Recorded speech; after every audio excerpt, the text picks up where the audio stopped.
Welcome to Simply Happy Conversations, a podcast that teaches you how to create a clutter-free, functional and simply happy life. I'm Narelle King, a professional organiser who supports families with practical steps to simplify their lives and create a more organised home. I'm passionate about supporting neurodivergent families and individuals like myself. Every fortnight, I also share guest conversations with experts passionate about the future of our home, health and the planet, which will provide you with actionable takeaways to create a more organised and happy life. Today on the podcast, I'm talking to Dr. Satya. She's a chiropractor and expert in the neurobiology of stress. She has a phenomenal understanding of the body, trauma, and our nervous system. She developed the NeuroFascial flow method to reclaim her own health, and she will share tips to develop your body awareness. She also shares simple exercises to regulate your nervous system before you start organising in your home and at the end of each organising session.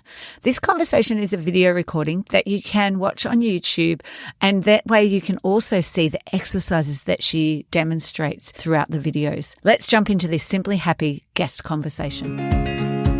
So today on Simply Happy Conversations, I'm talking with Dr. Satya. She is a chiropractor and an expert in the neurobiology of stress. And today she's going to be sharing with us some tips and ideas around developing your body awareness and also regulating after stress response. And she has a beautiful method, the NeuroFascial flow method, and she'll also share a little bit with us about that. So welcome, Dr. Satya. Yeah, so happy to be here.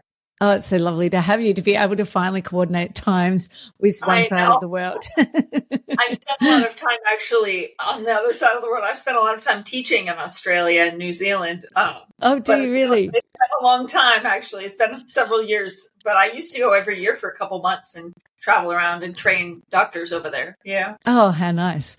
So maybe share a little bit about yourself. So if you were a Barbie doll, what two accessories would you come with that show the things that you like to do outside of maybe work, or it might be even related to work?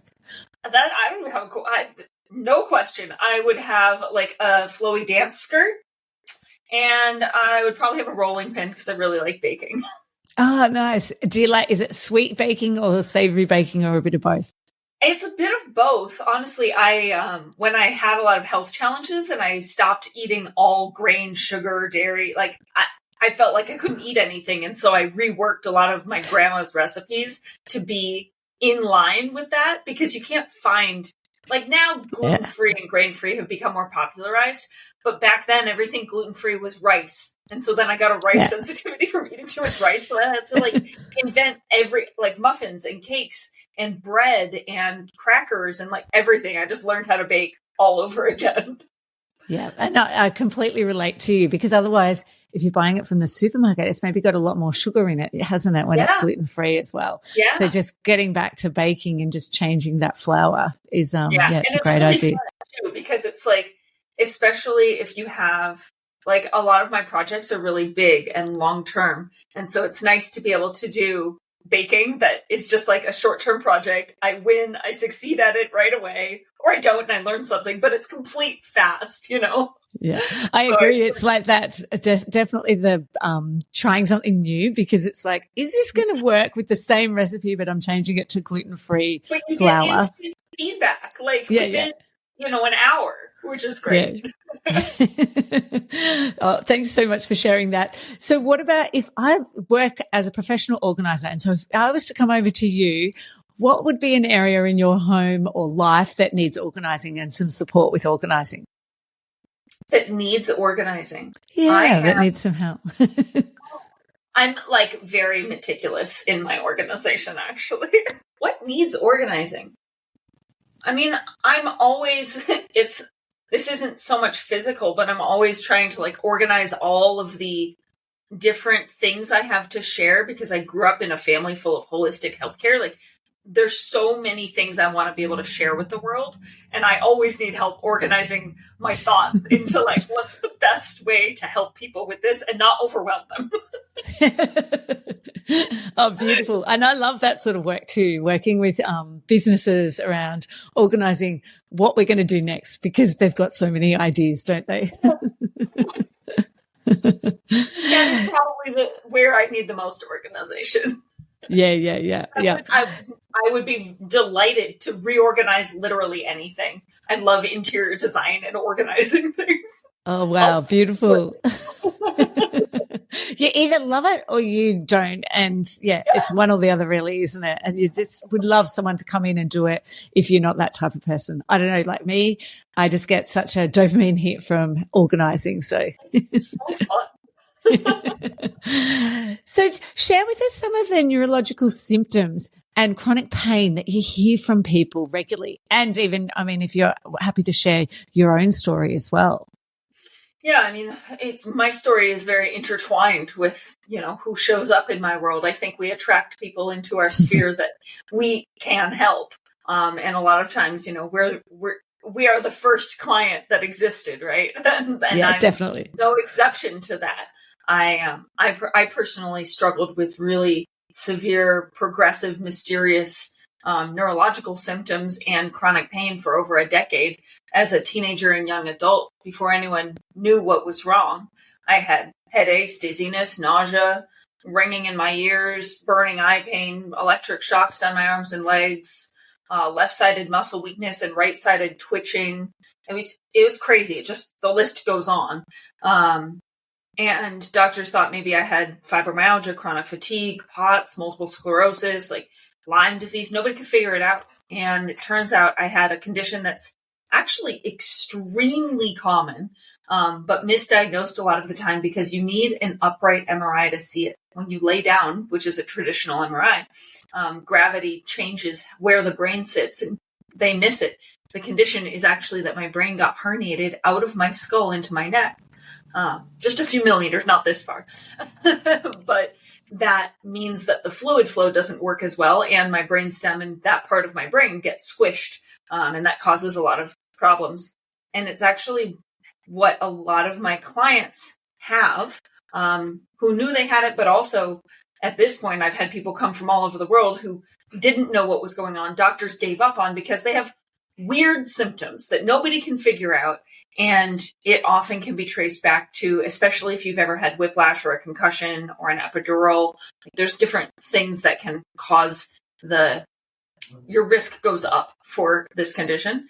And it sounds scary and crazy, and it is, your brain's sticking out. But 1 in 20 people with neck pain who've never had a head injury have some degree of brain herniation. And if you've ever had whiplash or a concussion, like fell out of a tree when you were a kid and your parents told you to walk it off, like not necessarily a diagnosed concussion, but any head injury, and you have neck pain, it's 1 in 4 people.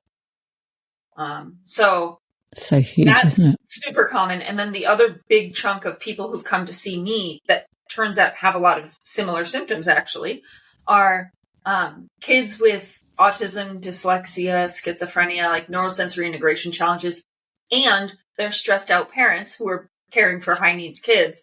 Me with traumatic brain injury and those other groups of people share a lot of symptoms because the nervous system gets dysregulated for a lot of different reasons, but then it causes this host of symptoms that often get treated separately, but they're actually all very related, which can include getting overwhelmed easily and brain fog, cognitive challenges, which is going to be really difficult to organize anything when when you're struggling with that brain fog. And that's a real hallmark actually of not necessarily the brain condition of the brain herniation, not necessarily that, which just so listeners know, that's called cerebellar tonsillar ectopia or Chiari malformation if it's more than 5 millimeters herniated.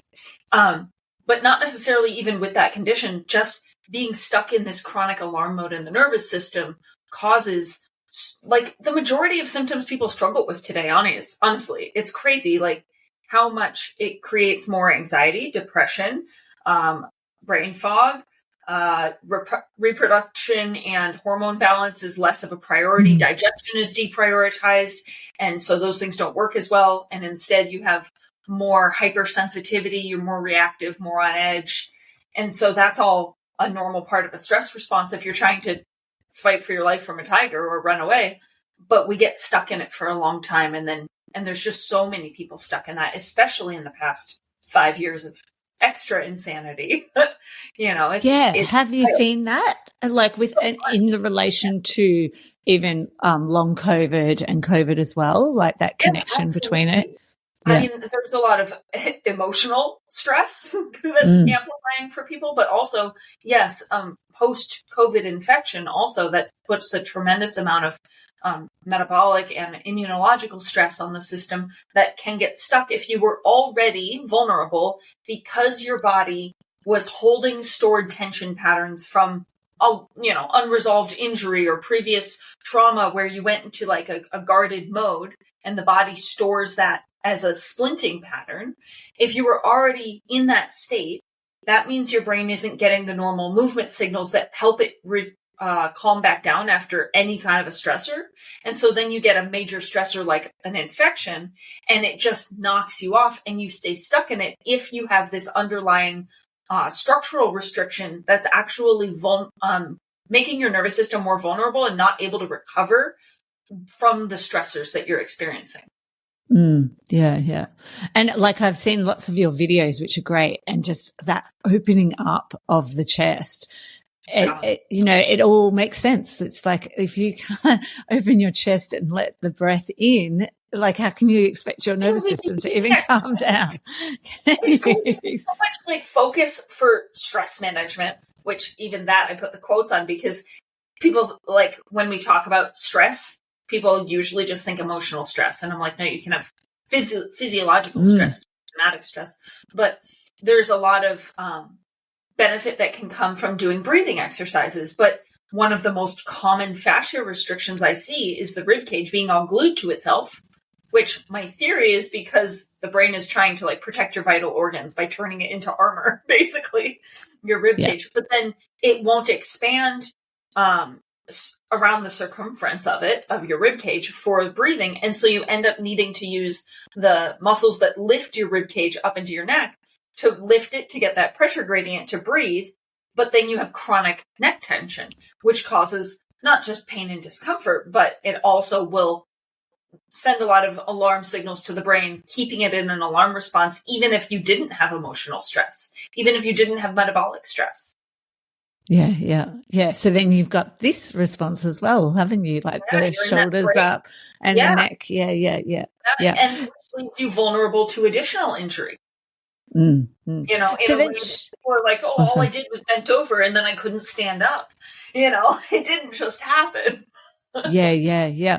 So share a bit about then the, like for you, the NeuroFascial flow method and how it works, and then maybe like how it actually supports us. Sure. So there's a couple of pieces. So NeuroFascial flow method is not necessarily just a protocol. It's kind of like how yoga is a system of thinking. NeuroFascial flow method is similar in that it's giving a lens through which to view your healing process or your client's healing process. And so there's a really important foundational base that's around how do we create a container in which safety can happen, or a container in which change can happen, where the system feels safe to be receptive to change. I think all of us are familiar with the concept of psychological safety and like feeling safe with another person, with a provider, with, family or whatever it is. But there's also a deeply important thing with somatic safety and the body physically feeling safe enough, especially to change if you're trying to do any kind of therapeutic thing like loosen fascia adhesions, which is a central tenet of NeuroFascial flow method because your fascia contains a really high density of receptors that are meant to, when you just move in your normal life, help keep stress at bay. So you get alarm signals that trigger you into fight or flight in the brain, but then what's called proprioception are the signals that go when you move. It's from both deep pressure actually and movement. And so if you have places in the body that are stuck, that are bracing and splinting from old unresolved or unprocessed trauma, then your brain is starving for that proprioceptive feedback. And so NeuroFascial flow method says, well, we need to restore the fluid adaptability where you have that joints and soft tissue all articulating and flowing fluidly in the body and having the capacity to articulate through everything because of how it signals and mirrors into the neurological adaptability. But because fascia has such a strong protective function, and oftentimes we're bracing and splinting because of unresolved trauma, you can't just go in there and rip it all open, which, I mean, you can, but it causes nervous system dysregulation. I mean, that's why so much PT and chiropractic and massage can, like, best case, you're just doing the same thing over and over because they loosen something. And an hour later, you're like, I felt great, but now I'm tight again. Or in, more tough cases, what happens is your body goes, oh, that didn't feel safe. And it triggers a boomerang response where you go into greater protective mode and nervous system dysregulation. So NeuroFascial flow method is designed to first help establish safety in your nervous system so that there's a receptivity to change, and then do the fascia releases on your body, which is going to be through a combination of movement therapy. I've combined in some Eastern, more energetic approaches, as well as Western physical neurostructural components. So you might do some self-massage, but you also know how to read your nervous system and be able to say, oh, as I start doing this release, if that's too triggering, I, one, know how to identify that. And two, I know how to recover if I accidentally trigger it. And three, I have other methods to say, maybe I need an energetic release, or maybe I'll use some acupressure, or I'll use this visualization. And so you have the tools to be able to say, how do I unravel the layers of stored tension in a way that actually feels safe and that lasts, so that I can ultimately get back to fluid physically and mirroring into my neurological and emotional resilience as well. Oh, I love that. I love that whole around awareness, isn't it? Knowing what you need and changing, because we're not the same every day. Things change around us, don't they? It's like, I don't think that you should blindly listen to me or anyone else. Like, I don't know the protocol that's best for your body. I know how to teach you to learn your body's language because it is talking to you. It absolutely will tell you what is good, what helps it feel expansive and amazing and in healing mode, because the body is self-healing. It's self-regulating. It knows how to care for itself. But if it's stuck in this adaptive alarm mode, you gotta help it come out of that in a way that actually is in partnership with the body. I'm a dancer, and I do a lot of partner dancing, like Brazilian zouk. I used to dance salsa and bachata, but partner dancing, like I've done a bit of, I mostly am a follow, but I've also done a bit of leading. And it's really similar actually to when I do body work on someone, which is, I want to be making suggestions, but I don't want to be bossing their body around. Like, if you've been the follow in a partner dance, when the lead is just, dragging your body around, that is not nice. We do not like that. We want, how about a suggestion? What if we flow with it? What if we do this? And it's more about creating invitations. And there's such a beautiful community that we have, because it's all online now. We have this beautiful community from all over the world of people learning how to how to enrich their relationship with their own body and be able to read its signs and say, take Dr. Satya's ideas for a fascia release, but then here's how to navigate it in your own system. And here's how to even know when it's time for external help, because I can help you, through a virtual platform. I can give you stuff you can do to release maybe 50 to 70% on your own. But there's always going to be, I don't know how to make it so you don't need any outside help, but I know how to help you choose what providers are going to help and be able to interact, like what you can do before and after your sessions so that you get better results, not just from body work, but even from psychotherapy, changing core beliefs, because all change is hard, even in the right direction. And when we can figure out how to navigate and help the body feel safe with that change, it's not only going to yield much more profound change, but also going to be more lasting and integrated into your new sense of self in the brain. Yeah, that's amazing. And it's really embracing the whole trauma understanding, isn't it? And integrating safety, which we seem to understand a lot more about than we did years ago. And it's great to be seeing that now, like the importance of it, isn't it? Yeah, I love it. And I love that you're so focused. I just want to say, like, this is kind of a side thing, but that you're focused in organization is really cool, because that's like the default of nature is that's intelligence. It's what organizes out of chaos. We have the chaos and entropy of the universe, but then we can use our intelligence and the innate intelligence of the body goes into a greater organization through that application of applying intelligence to the chaos. And I think that's such a beautiful metaphor for what the body does internally, and then you can take that and help it be an expression in your outer world. My parents told me that my inner world is a reflection, or my outer world is a reflection of my inner world. And like my dad was like, okay, your desk, if the surface of your desk is a mess, like your mind surface is probably a mess. It's going to be difficult to think. If your basement is a mess, like what's going on with your subconscious, and like how the home actually reflects your internal environment. And so it's such a powerful thing. Like somebody might not think, I mean, I don't know what your listeners are. I'm sure they're all very advanced and already thinking this, but I think a lot of people would go, oh, an organizer, like that's cool, but whatever. And I'm like, no, that's actual healthcare. Like that's mental health. Definitely. Majorly. Yes. Yeah. And it's just, they're the people that I'm working with are people who have got real challenges with executive functioning for a start, but that's because of something else, or it is physical. Like it might be, a physical limitation because of some of these stress responses, basically, and conditions that you've talked about are at play. And it's really difficult to get down on the ground or, bend over and pick things up when you've got extreme pain in your legs, in your arms, which is that stress response. So is there anything that you would recommend that people could do, or like even myself with a client, when they're about to organize a room and they're feeling stuck because of the guilt, or whether it's the shame of what's happening around them? What's some sort of movements that we could do to help us before we even start?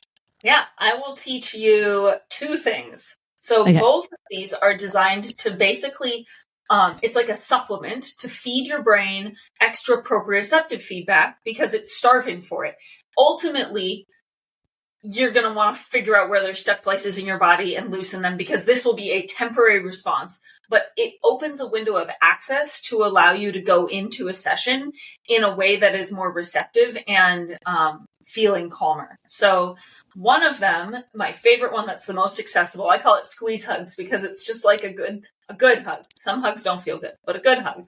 And you're just going to take the palm of your hand with your fingers together. It's not with claw fingers. You're not squeezing, but you're kind of creating this wave-like motion with the palm of your hand onto anywhere in your body. So I'll grab my arms, my wrists, my hands. The receptors are in joints as well as soft tissue. So I'm just like gently compressing the joints in my hands, in my wrist, in my arm. And it's not massage. So like if I find, oh, this muscle's tight, let me try to massage. No, that's not, you can do it later, but that's not what this is. This is, and if something hurts, just skip it, because this is a global response. And you can see I've been doing this for 10 seconds now. And my voice tone just dropped and slowed down.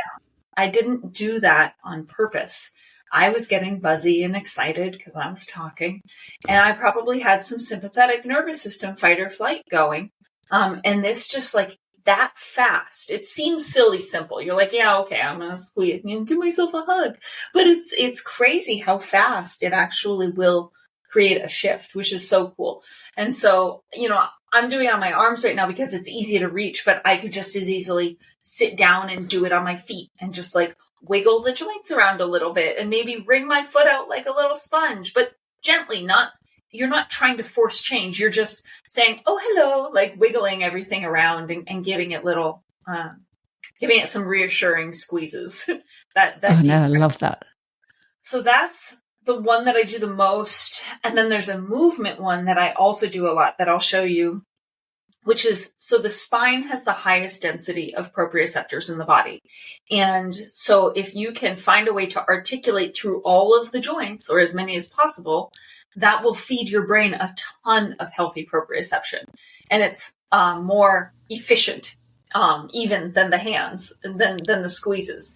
So what's important about this, though, is that we often have jammed up joints in the spine or fascia adhesions around the rib cage. And so what you don't want to do is do this too big, because you'll run into the sticky places and trigger alarm signals. So I'm going to show it to you first, but then hang on and I'll show you how you'll probably do it because I want you to see the shape. So it's kind of that I'm going to imagine I'm like seaweed planted underwater. And don't worry, we can breathe underwater. No anxiety there. So just underwater.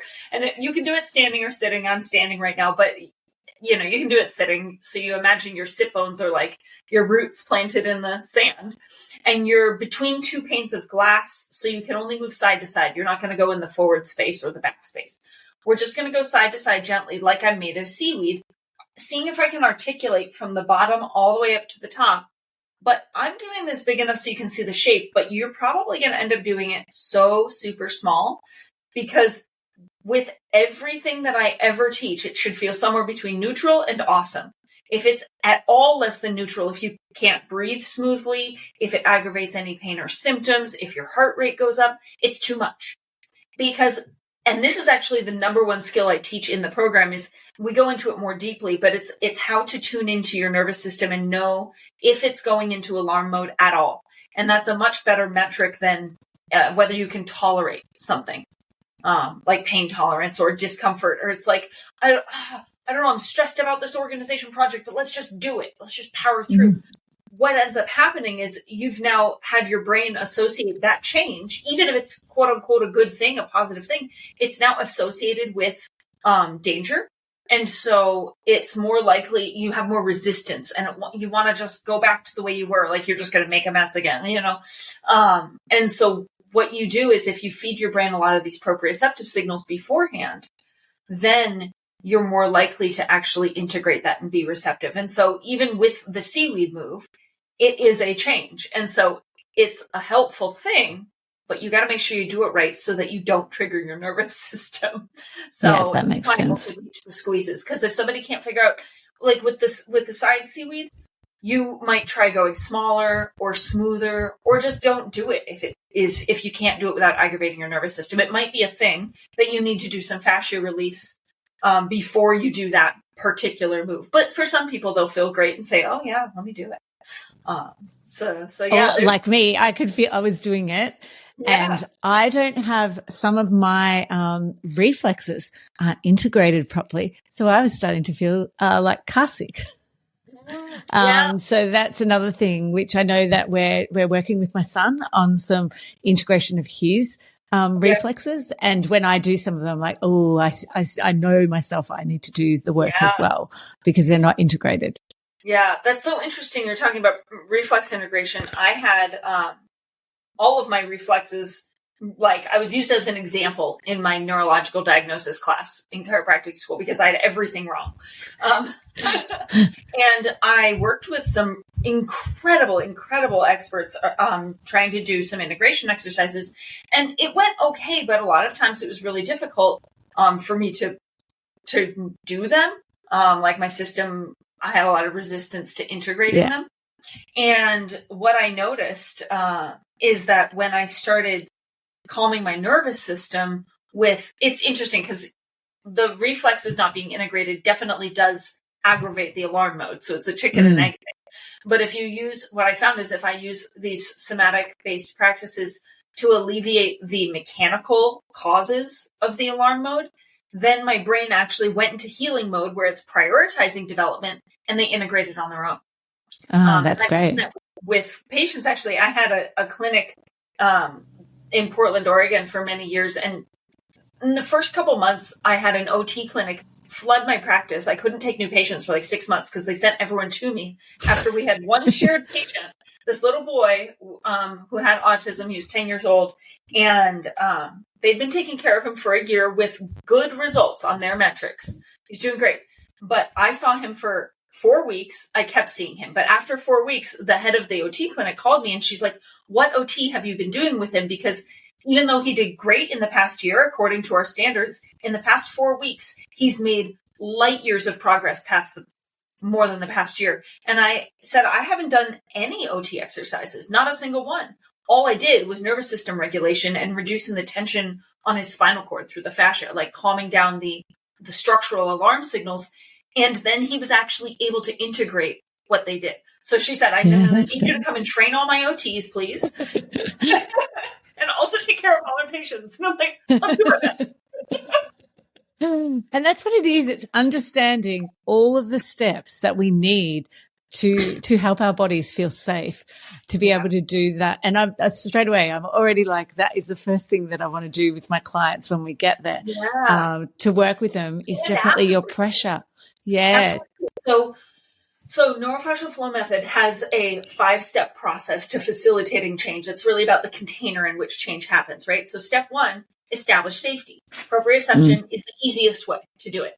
Step 2, facilitate a softening. That's like an invitation. Hey, do you maybe want to do this change? What do you think? Oh yeah, I actively want to do it. Like getting someone to say yes instead of fine, that's okay. Like say yes, I'm making this choice. And then step 3 is you do whatever the change is, but you do it only to the point that that you're not irritating the alarm mode. So you do as much change as you can to the nervous system's tolerance to integrate. And then you reestablish safety. So afterward, you can use proprioception again to say, okay, we're good. We're calm. We like this. We can integrate this. And then you practice integrating and adapting. You're like, maybe if you had just cleaned your house and organized, you take a walk around, you really take it in. You're like, let me say, yeah, this is my home now. This is the new set point. And I do that with people in their bodies. I say, now try actually using your lungs your rib cage to breathe more and take up the space that's newly available so that you can make a new set point of normal. And then you repeat that process concentrically bigger and deeper. And it really up spirals that healing process. Yeah, that's fantastic. Oh my gosh, it's so great. And I definitely think there'll be listeners who'll be like, yes, I'll start to integrate a few of those things to help them continue with feeling safe around organising. So what's one thing that you would recommend to the listeners to support their nervous system before going? Just adding some light because it's getting dark over here. It's dark. That's all right. Thank you. So what's one thing you would do for the listeners could do for themselves to help regulate their nervous system? I would say if you do these squeeze hugs for, I don't know, 10 seconds to a minute, like 20 times a day, a bunch. Just start your day doing it for a couple minutes, wake your brain up in the morning, and then just do it throughout the day. Whenever you think of it, you can do the squeeze hugs. You can squeeze your arms, your feet. You can do little tiny side seaweeds, tiny, only if they're not triggering, tiny, because it's the number of joints that are articulating that matters, not how big you move. How big you move literally, like it matters for doing fascia release with it, but not for this part, not for regulating your nervous system. So I would say that's the most powerful thing that you could do is if you did that every day, a bunch of times throughout your day for the next week, you will feel very different next week. You'll feel more clear-headed. You'll feel calmer. You'll find you're less reactive to upsetting situations. You're more tolerant. And if you're in chronic pain, that will likely decrease. Oh, that's fantastic. Yeah. Oh, you've been a wealth of knowledge. I'm so grateful that you've made the time to come on and share some of your information, but also your experience as well. How can people connect with you? I try to post a ton of free content on TikTok, actually, and also Instagram. My handle is the same on both places. It's Dr. Satya Wellness, DrSatya Wellness, WELLNESS. So I'm Dr. Satya Wellness on both TikTok and Instagram. My website's drsatyawellness.com. And I always keep the most up-to-date resources linked in my profiles on those social platforms and obviously on my website as well. Yes, I highly recommend going and watching your videos on both platforms because they're really easy to listen to and easy to watch. And yeah, I'm sure people will get amazing results. Thank you so much again for your time, Dr. Satya. Absolutely. It's been such a delight. Thank you for having me. Well, thank you so much. That was so lovely. And I just love that. I will definitely be using that with clients. I'll let you know how I go and what they say because it makes sense. It's so funny because I did a professional organising workshop a couple of weeks ago on hoarding behaviours, and the woman was also talking about the safety, but she's like, we need to be able to integrate this after. Yeah, like how can we and knowing that point where you go, okay, that's enough. Because it's really hard with the family services around saying, no, but you've barely done anything. And it's like, yeah, but we have to establish the safety first before we can get to a point of seeing amazing results. Somebody by taking away all their items that make them feel safe. Yes. Especially if they have a history of like trauma and lack, like food insecurity or something like where they didn't have enough of what they needed. And so, Well, thank you so much for your time. Thank you for joining me for today's Simply Happy conversation. Would you like to have a home for everything and easily be able to find the things you need during the festive season? To help you have the best Christmas season, I've created an extra special free resource for you, the Christmas Declutter Calendar. Quick and simple ideas designed to give you immediate results in just 15 minutes each day. Feel more organised this Christmas and download your Christmas Declutter Calendar from simplyhappy.com.au in the resource section.